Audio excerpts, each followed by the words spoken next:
Assalamualaikum warahmatullahi wabarakatuh. Sih tentram sirioso so berkahi Gusti ingkang Maha Agung, mugi tansah kapatedjakno dumateng panjenengan sedaya lan kula waratin mring sagung dumadi rahayu. Ingkang saturut kinurmatan pangarsa Sanggar Kabudayan Jawi Tulungagung, para dwija, para pamong saha kulawarga agung Sanggar Kabudayan Jawi Tulungagung ingkang tansah winantu ing karahayun, sarta para kanca siswa babaran 12 ingkang tansah bagya mulya. Saderengipun kula nyeparilah mugi kersa panjenengan sedaya kula dherekaken mugi puji syukur wonten ngarsa Gusti ingkang Maha Kawasa awit tuwituning berkah rahmat taufik saha hidayahipun satepahing dalu punika katitiyane ing Senen Wage Surya kaping 8 Desember warsa 2020 mapan wonten ing Joglo Wiryatama panjenengan sedaya lan kula saged kempal manunggal wonten ing tata cara Purwayata siswa babaran 12 Sanggar Kabudayan Jawi Tulungagung kanthi kawontenan rahayu wilujeng tebih saking Rubeda lan Sambikala.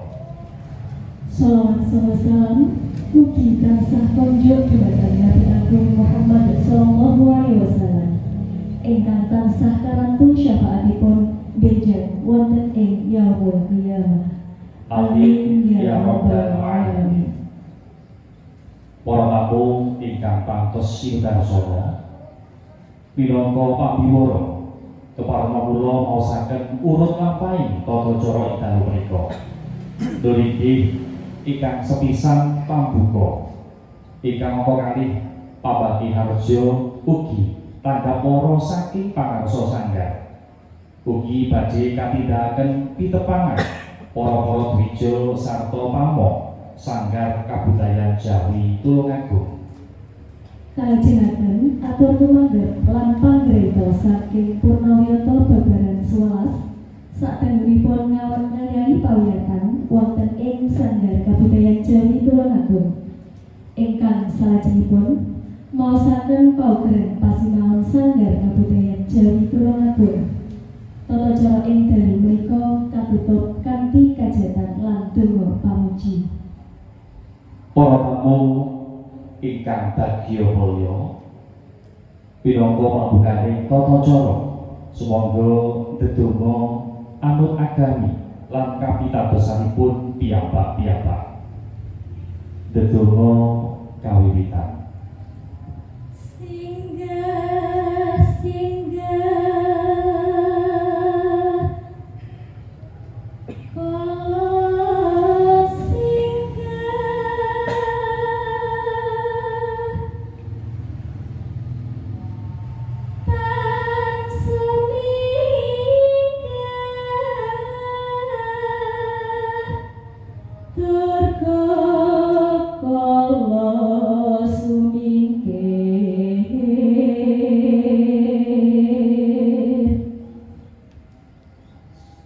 Sing asirah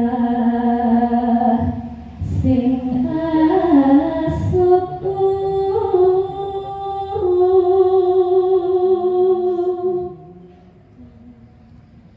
sing atan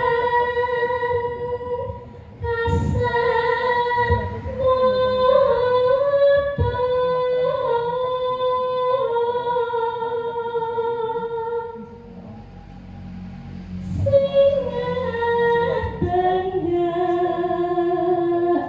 sing awulu sing abahu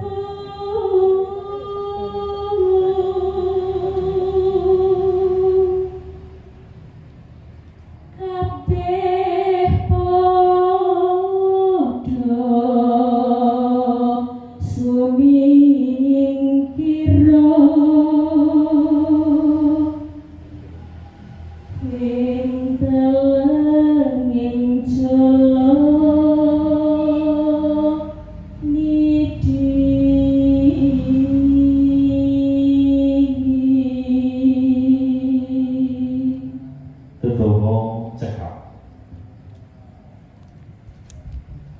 tukap tata cara salajengipun niki tanggap para saha pabagi arjo saking pangarsa Sanggar Kabudayan Jawi Tulungagung ingkang kinurmatan Kanjeng Mas Ayu Tumenggung kanthi rahayu ningtyas podal saha sasana pawedhar katuraken.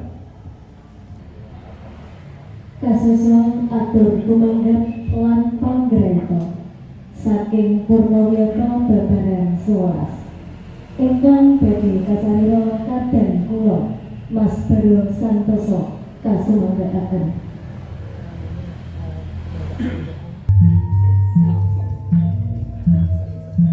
Pengatan kelawau tumanggap lan panggreta saking Purnawiyata Sanggar Kabudayan Jawi Tulungagung sadangunipun nglampahi pasinaon wonten panuwun katuraken.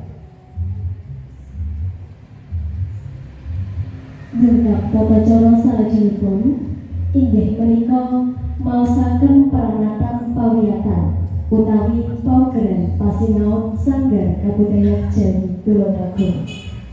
Ingkang kinurmatan Mas Raden Khairul Anam Kartodipraja kasumanggaken.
Para tamu ingkang kinurmatan, minangka panutuping tata cara ing dalu menika, kasuwun sedaya ingkang rawuh kersa nyaket dhateng papan ingkang sampun piniji. Saperlu henderek wilujengan utawi kajatan. Dene ingkang kasuwun henderekaken kajatan inggih menika ingkang kinurmatan Kanjeng Raden Tumenggung Muslihan Karyodipura. Wong samangke kasusun tuwa pamuji dening ingkang kinurmatan Mas Haberi Wiyanto Prasetyo. Saderengipun tumuju tata cara kasehatan minangka janma walaka ingkang boten nguncap saking ilanging kaprayitan. Kula Pramudi Saburo Kula Miratul Hasanah kadang pepak kadang ingkang kirang prayogi akhiripun diwaraken tata cara ingkang punika tansah nglenggono lan nyuwun lumunturing sing samudra pangaksana. tansah ngupaya hambudidaya tuwin hanjagi jejeging kabudayan Jawi ingkang hasumber saking Karaton Surakarta Hadiningrat. Sanggar Kabudayan Jawi Tulungagung Edine ngolo endahing wicara hanyebut tuwin Prabowo. Wassalamualaikum